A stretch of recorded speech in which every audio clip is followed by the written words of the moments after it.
Hi, we're here today to talk about one of the additional features to the new TUBB gun, and that is a feature that we call the SpeedRing. Of course, you have seen us, if you've watched some of the videos, and you know how we can attach our bipod and move it fore and aft on or around the container rail section. Very easy to do once you get the technique. Got a little wing nut that tensions it up and you're good to go. Along came another idea, and that is a SpeedRing. SpeedRing will go on your fore-end tube, and since it's round, it will go forward and back. Obviously, if you've got something hanging on here, it won't, but for the most part, there you go.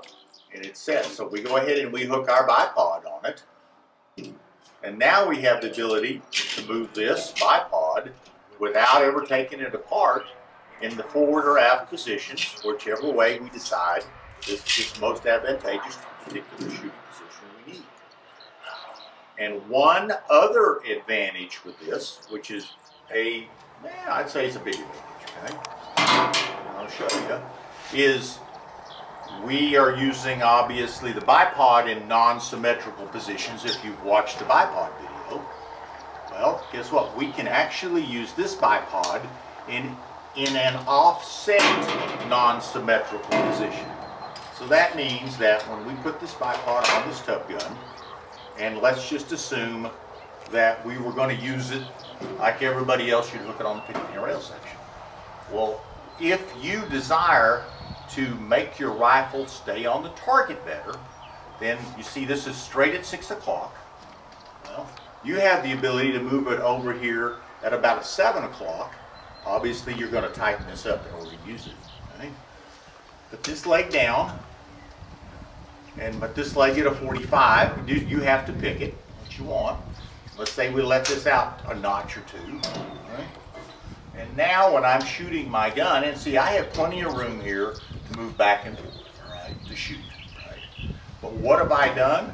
Well, I have effectively changed the center of gravity off of the center of the barrel to 1 inch left. When I shoot my rifle, my gun does what? It torques like this every time. Okay?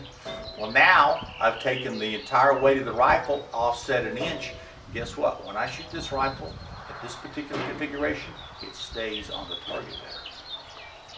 So not only do I have a SpeedRing that will go fore and aft on the fore-end tube, I'm able to even further utilize the non-symmetrical fashion or uses of the new TUBB bipod.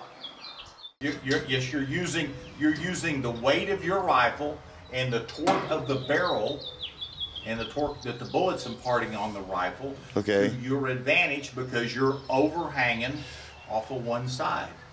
So instead of being this bipod being straight up and down like it would be on this particular setup, which is really just a good way to talk about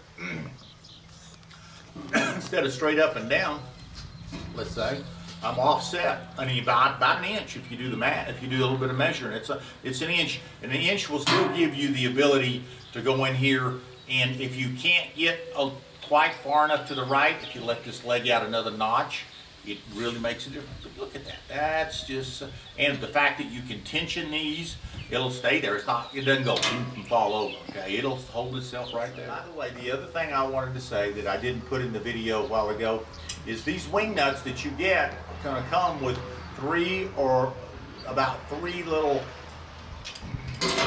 brass washers. And the concept is, when you get this on your rifle, let's say I set it on here, and I tighten my wing nut up to the position that's obviously is tight. If my wing nut is not level or horizontal, if it's straight up and down, take the wing nut off, take one of the brass washers off, and it'll retime your wing nut so that it will be, I like this position because it's out of the way. Right? So we need to